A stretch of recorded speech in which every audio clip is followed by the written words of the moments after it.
Hello and welcome to episode 11 of 50 Women Over 50, a podcast for women whose personal confidence is born of experience. I'm your host, Sherrilynne Starkie. The purpose of this podcast is to interview 50 interesting women who are over 50 years of age about what they've learned about life by their fifth decade so that we can all learn too. And today I am welcoming Pamela George to the show. She's a financial counselor with the goal of educating and empowering women to gain control of their finances so that they can live their lives to the fullest. From humble beginnings in Trinidad, Pamela has fought poverty and prejudice. She worked her way through university to gain a business degree and has enjoyed a flourishing career. Now in her 50s, she's giving other women the tools that they need to lead happy, fulfilling lives. In this interview, Pamela explains how being considered and strategic about all aspects of life has been crucial to her success and happiness. Watching the sunrise on the morning of her 50th birthday, she embraced this new era of her life with intense hope.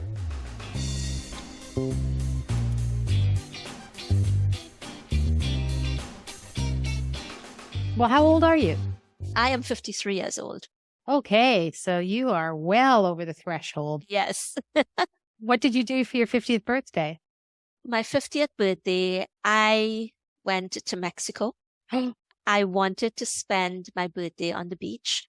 I feel a deep connection to the ocean, and I wanted to do that. I didn't just go to Mexico. I went to Mexico on a VIP, all-inclusive package, and man, there's no turning back. I am not going regular after that.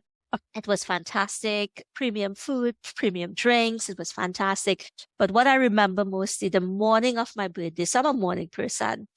I got up, grabbed a cup of coffee, and maybe was out on the beach, on the sand, around 5:30, and I watched the sunrise on the morning of my 50th birthday. And there was something real yet symbolical about watching that. Yes. Because it was the sunrise of the rest of my life, and I embraced everything. I did a lot of reflection, and I'm like, yeah, just like the sun is rising on my 50th, that is how I will rise into my 50s, and I've held on to that. Now, that was the summer before COVID hit. I lived that for a few months. And then when COVID hit, I'd forgotten all about that, the symbolism of that. But then it didn't take me too long to get back to a place where, okay, no, the sunrise of my 50th happened and I need to embrace that and live that. And I didn't stay down for too long after COVID when it initially hit. And when you were in the lead up to your birthday and you were like coming up to 50, well, obviously you gave it some thought because you organized for yourself to go down on this trip to Mexico, but were you trepidatious? Were you excited? Like, what were the emotions that you were feeling as you were approaching your 50th? My initial feeling, or the surface feeling, was, crap, I'm getting old. I'm getting old. But as I would say that, or I would think it, I would remember when I hit 30, I felt the same way. And then the 30s were the best year of my life up until that point. Yeah. Then I felt that going into on my 40th birthday. And then the 40s were the best years up until that point. I'm like, that's what's going to be my 50s. My 50s are going to be the best year up until this point, up until I hit 60. So it was a fleeting thought, like, man, I'm getting old. But then right after that, it would be, I'm about to live the best years. And I'm not. Fantastic. And I'm living it. I really am. And you hang on to this sunrise, and can you still visualize it when you're like feeling, Yeah. Yeah. I took pictures. Mm-hmm. I took pictures, and my intention is to blow it up and frame it on my bedroom wall, because it is more than just a sunrise for me. It's so much, and I can still see it. I can feel more than I can see it, because I don't visualize well, but I can feel how my feet fell on the sand. I remember the taste of the coffee.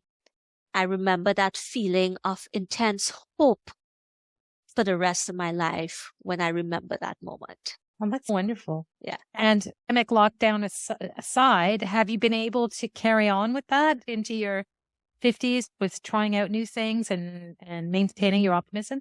Yeah, for me, one of my core values, it's growth and learning. I'm always, and part of doing new things is part of growth and learning. I'm always doing new stuff. I mean, at one point in the pandemic, I started to learn about crystals because it was there and it was something to do, right? I'm always doing something, whether it's reading up on it, doing a little course. I'm always learning and growing and learning new stuff. I think it's for me, it makes my life very exciting, learning new stuff. Yeah. Well, I'm wondering, how did you create this proactive perspective on life? I know you came from some hard beginnings, hard upbringing. Oh my God. I think, yes, I grew up in poverty. Yes, I was homeless. Let's put it out there. But looking ahead, looking down the road, looking towards the future, I think it's what got me out of that. It gave me hope because I can see as a 10-year-old girl being abused and living in a violent home and eventually homeless. I could think of the 20-year-old young woman who is educated and living in a nice apartment with a boyfriend who loves her, that type of thing. Mm-hmm. And maybe it was just imagination at the time, but whatever it was, it gave me that determination to move forward. And I think it has become such a habit for me that even now at 53, I am visualizing, okay, what is going to be in say 8 years, 7 years, 5 years, that type of thing. And I plan. I'm a planner. A big part of me visualizing, even back that 10-year-old kid, I visualize. But to me, planning is a key part of that visualizing. And I put a plan. And I mean, one would ask, what would a 10-year-old know about planning? But it might be a little checklist of 2 little things that I want to do. Now it's an actual life plan that I have. But planning, I think, has gotten me to where I am right now. And I'm very proud of where I am. I think that your optimism and your gift for planning must really come in useful for your business. It is, and it is a gift. I'm telling you, if I knew a way to bottle the way that I plan and manage my time, I will be a millionaire if I knew how to do that. It comes so naturally to me. It is something that I absolutely love. You mentioned the word plan, Sherrilynne, and I'm like, yep, let's do it. I'm ready to plan. In fact, every Sunday morning, I get up, I have my coffee, and I do about 90 minutes of planning for the week. Right. And then once a month, my husband and I, we meet for an additional hour, maybe around 10 o'clock in the day over brunch. And we plan for the month. No, he's not excited about it, mind you. But he will be the first to admit it's because of those monthly meetings, planning sessions, that we're able to be so successful, in tune with what we want, meet our goals. There's hardly any fighting because we know what we have to do, right? And you would like this one. Once a year, towards the end of the year, around holiday, Christmas into the new year, this is pre-COVID, we used to go to either a hotel here in Ottawa or in Ontario or go to an all-inclusive. It was done in Cuba once. And that is our planning for the year trip. Right. We have sat around a pool with cocktails with our planners, planning the next year or the 5 years, whatever it is we at that point. And it's a tradition that we do every year. Sometimes it takes us away for a week. Sometimes it's just a day and night somewhere, but we absolutely love it. Tell me a little bit, like, what are the kind of issues that you discuss in these planning sessions? Okay. Oh gosh, you got me going there, girl. All right. We'll reflect on the year. What the normal, what went right, what didn't go so right. Our happiest or most happy moments, what really, how we grew, how we could have handled things better, make peace with the year if we have to, kind of thing. And then we look forward to the new year, and we have categories. We have different categories. His is different from mine, but at the end of the day, we know how to fit it in. Like he would do the normal physical, mental, emotional, financial. He'll do that. Whereas mine is, some of them would be, I have more categories than him. But I have like health and well-being, right? I have spirituality. I have learning and growth, friends and family, that type of thing. I have like about 7 categories. I think he has 4 or 5. Okay. But when we sit down, we know where we're going to put it. His doesn't have to look like mine, but the things we want to achieve and the time frame does have to match up. We've been able to come up with something that works for 2 of us. We set our goals, and these are not just something you set and then by February you forget about it. We don't call them New Year resolutions. That's not Right. what they are. What it is, we're planning our year. Right. And we revisit every month, see how far we're on. And there is usually a mid-year check-in, Okay. right? And we use that as an excuse to book a hotel somewhere. Even if it's in the chateau, we don't live far from the chateau. We live in a condo yeah. very close, like 5 minutes walk from the chateau. And sometimes we'll book a hotel in the chateau for a night so we can just have our mid-year check-in. It's quite fun. So it's a change of venue out of your home. It seems like that's really material to the process for you. Yeah, Right? yeah, because if we're at home, I'm like, we should cook lunch, or this needs to do, or there's always something to do. The fridge is there. I'm going there to, like, I have this thing. I'll open the fridge, like there's something surprising there every time I open it to eat. I don't know, but there's always stuff to do. He might get distracted. We just go somewhere else. It's different. Being in a different place really does help us. And it's a little treat for us too, for all the planning and meeting our goals and all of that. Yeah. Right. Mm-hmm. So I find this fascinating personally because I've been spending some time over the last, I guess since I started working on this podcast, I guess about 9 weeks ago now, like really starting to think about what the future holds for me. Mm-hmm. Let's be frank, most of our career is behind us at this point, Mm-hmm. and child rearing is behind us and stuff.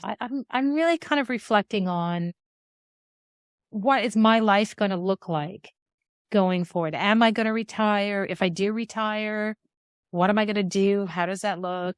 And I feel like what you're saying really resonates with me, is that, like, because I'm struggling with it. Like, I cannot see it. I can't visualize it. Do you think I'm unique in this, or? No. I think I have friends and family who approach me to help them with this, just so you know. Yeah. It's not, whereas I'm all excited, you can hear it in my voice. Yes. I'm all excited. It doesn't come naturally for a lot of people. And I do this exercise every year, some half year if we have to, just like if I'm doing it for the first time. It's not like I just sit down and I set the goals. The goals have to be aligned with values. Yes. Okay. I revisit my values. Has my values changed over the years? It could, right? And I determine, okay, what are my core values now, right now, as I work on this plan? Then I have some goals, some dreams that need to be tied into these values. And if it's not, I question it, why? Right? And once you get that two down, it sort of makes it easy, because you have your values, you set your goals and your dreams aligned with that. I think that in itself, at least the feedback I've gotten and from what I see for myself, it makes it easier to dream down the road. I know that when I'm 65, I want to sell my business. Right. I know that already. And I know when I say that to people, how do you know that? Well, it doesn't mean I can't change my mind. Right. But that's the plan that I'm working towards, right? I think a lot of people feel that if they put a plan in place, that they're tied to it and they can't deviate from it. And that couldn't be further from the truth. It's your plan. You could do what you want with it. You can tweak it. Back in 2019, my husband and I were in Trinidad at a hotel doing our plan for 2020. Well, by March 2020, that went to the shits, right? It sure did. Yeah. Right. And that was the big one. 2020 was like, that was, okay, it's 2020 plan, but it's a bit of a foreshadowing for the 5 years. Yes. And all of that. And then it went to the shits. I remember sitting down with him and thinking, okay, we need to revisit the plan. We didn't say we need to throw it away. We did not say, well, you see, this is why we don't plan. Or we sat down. It didn't happen in March because I think we were in shock. As was the whole world, yes. Right. And with my business, I had a lot of folks reaching out. I was offering free counseling just to help anybody with the finances, free financial counseling. By about April is when we sat down and we revisited everything and we tweaked what had to be tweaked. And we did it and we're back on. That original plan in 2019, maybe we changed like about 60% of it. Right. Okay. But we still have a plan and we're still going forward and we're still excited. Yeah. I know that you're a published author, but I'm wondering, I feel like you have the idea of a great book here. This is a book that I would buy, honestly. Yeah. Thank you. Have you ever thought about writing a book about this process you have? I have thought about writing a book, but about my story and tie that into financial counseling and what I do in my business. People have asked me about this planning process and if I would ever write a book. And my answer is, I don't know how to do that. Whereas I can write my story and I can write about my business signature system and tie it in and stuff. Earlier on, I think I said I don't know how to bottle it and sell it. Right, right. I think that's where I struggle. If there's a listener out there who feels they can help me put this idea of planning and dreaming and values and bring it all into a document, call me. Believe me, people will. People will. Because I actually think that would definitely read that book. Oh, thank especially you. The way that I'm feeling right now. What would your advice be to someone that's, let's say, 5 years out to a woman who's 5 years out from retirement? Like, what would you think? What would your advice be for them to prioritize at this point? Themselves. Right? The need to cut the bullshit and stop. Just stop what will everybody think? How will this look? Stop it. Stop it. Focus on yourself. Go inwards. Ask yourself, what do I want? What do I love? What is meaningful to me? What do I value? That's it. Yeah. And the questions need to go inward. And that's the kind of like the starting point, really, of the planning, right? Mm-hmm. Yeah. When the few people, so I have been known to get together with a few ladies and do this exercise. It's a whole day process. But when we get together to do that, that's where it starts, asking yourself the questions, right? And I'll tell you, a lot of women are afraid to ask themselves that question. Well, we've been so busy for 20 years, right? Yeah. They're afraid. They're like, I'm afraid if I ask my question of what is meaningful to me, I wouldn't have an answer. Or I would find nothing is meaningful. They're afraid to ask it. Yeah. Or that, yes. And that it might undermine everything I've done the last 20 years. Yeah. Because it's a hard reckoning when you do that introspection and you realize all the things that you've busied your life with don't really align with what's important to you. And I don't think that's uncommon. It's not uncommon, but how I look at it, it was aligned with the woman you were back then. Yeah. It was aligned when you were the mother of young children, when you were a wife, when you were a homemaker. It aligned back then. Nothing is wrong with that. But the place that you are right now, maybe with grown children, with a husband who is more independent, right? Or maybe without a husband, you need to now find what is in alignment with you and with the life that you have now and with the life that you want. Nothing is wrong. We don't have to be the same way all through our lives. I am not the same woman I was in my 40s, and thank God I'm not. What advice would you give to your 30-year-old self? My 30-year-old self, I'll say, calm the fuck down. Calm the fuck down. Yeah, because what happened was, coming from poverty, homelessness, violence, all of that, in my 20s, I had to play catch up. Like, I only went back to university I think at age 29, and I graduated at 33 or something, right? Right. I was playing catch up. I had just bought my house, I think, when I was 34 years old. I felt behind, and I put a lot of pressure on myself to catch up Right. and have all the things that women my age already had. And I was busy with my career. I had an amazing job for the London School of Commerce, traveling the world. I didn't enjoy it. And I look back now and I'm like, that's the job where I was paid to travel the world first class to all the islands, staying in hotels on the beach. And I didn't enjoy any of it because I was too busy trying to catch up. Yes, my 30-year-old self, I'll say, calm the fuck down. Yeah. Yeah. I hear you on that. Mm-hmm. I feel like I've heard not exactly those words, but that message. Yes. Over the past few podcasts that I've recorded. It's about just have confidence in yourself and you've got this and just enjoy the moment, really. Mm-hmm. Like when you're 30. My mom always said you can't put an old head on young shoulders. She is so right about that. And I hear what you're saying. Trying to catch up, trying to stay ahead of the curve, and try not to pay the rest of your life for a mistake that you made when you were 18 or 19 years old. I think I am happy to tell my story. The place that I am in my life, I consider myself a financially empowered woman based on what I do, right? Mm. And I'm happy to tell my story. I want to write a book about my story, but I'll tell you this, back in Trinidad, which is where I'm from, in my 20s and 30s, it was an embarrassment. Mm. Right? My story and my early childhood worked against me. Yes. I was judged because of it a lot. I think what would have helped a big deal is the fact that I pushed myself to attend university to get a degree. And I couldn't even afford it. I was working full time and I would go to school at night. Mm-hmm. Tuesdays from 6 to 9, Thursdays 6 to 9, and all day Saturday. Where did you study? In Trinidad, we have these private schools who collaborate with universities abroad.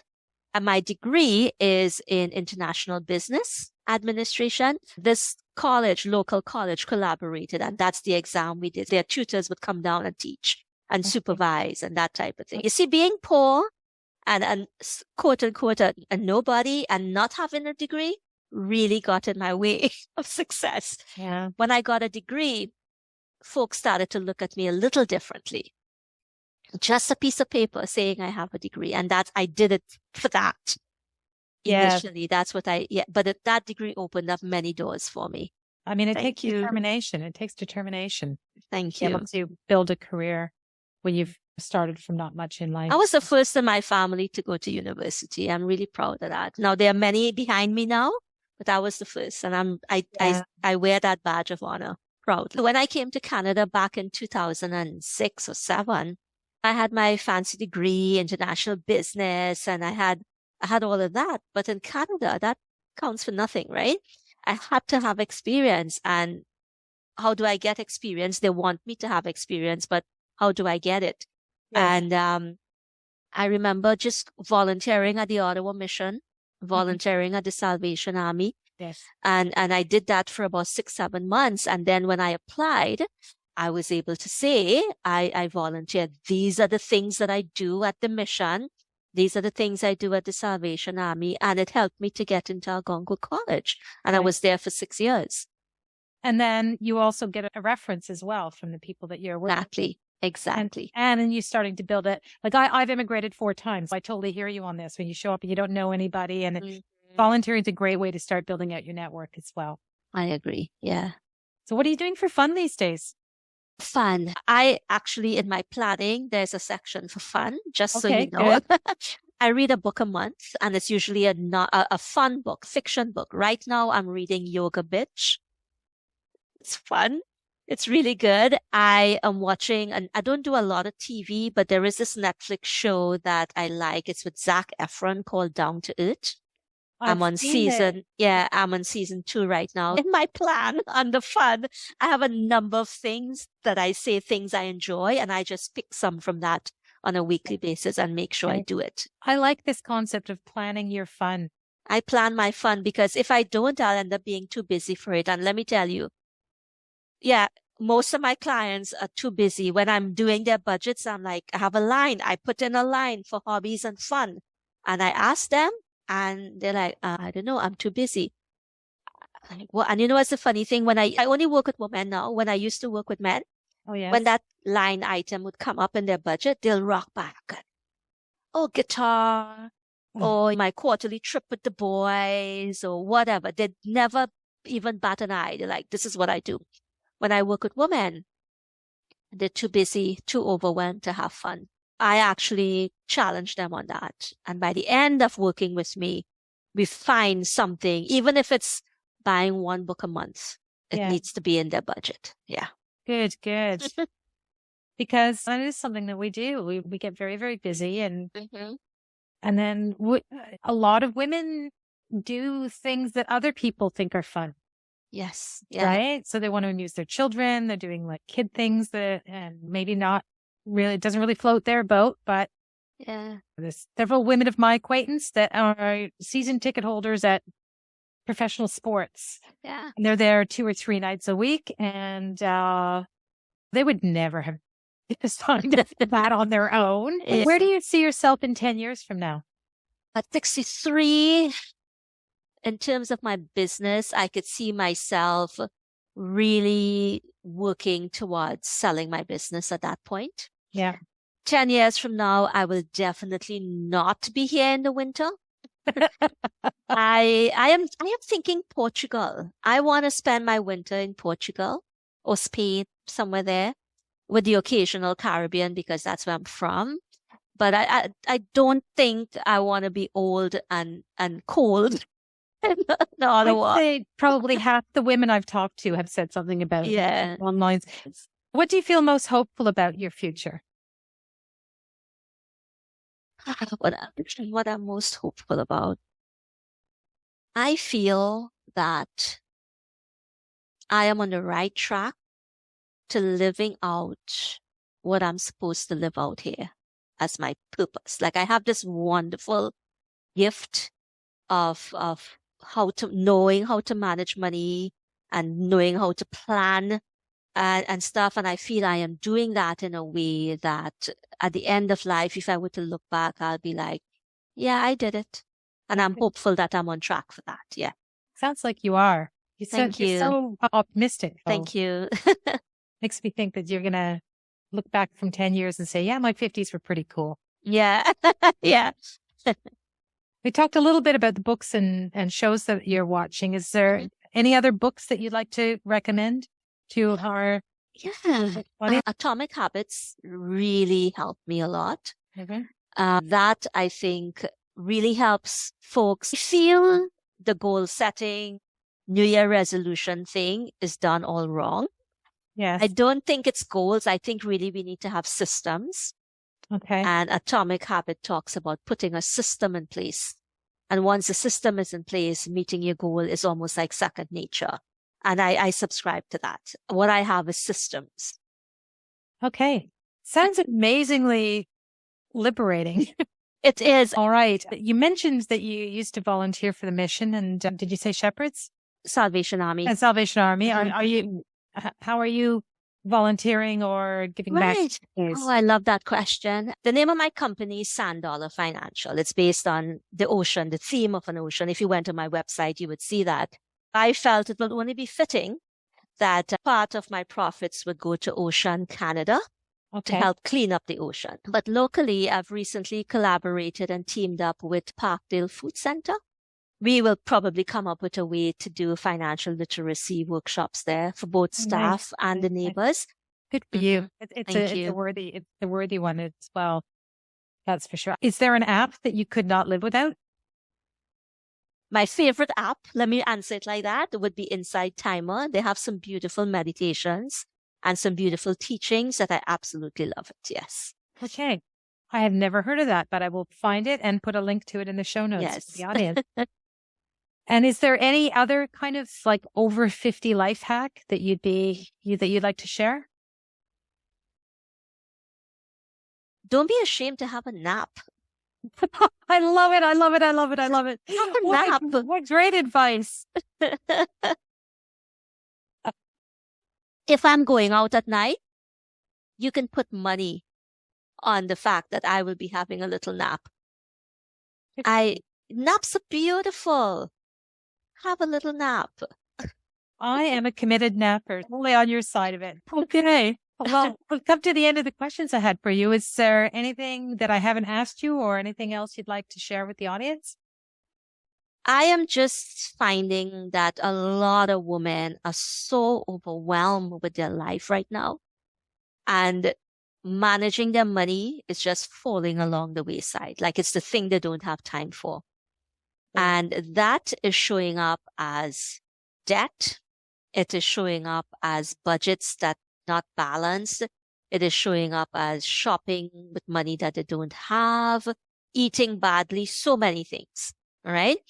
Just pause and ask yourself, are you really giving money the attention it deserves? All right.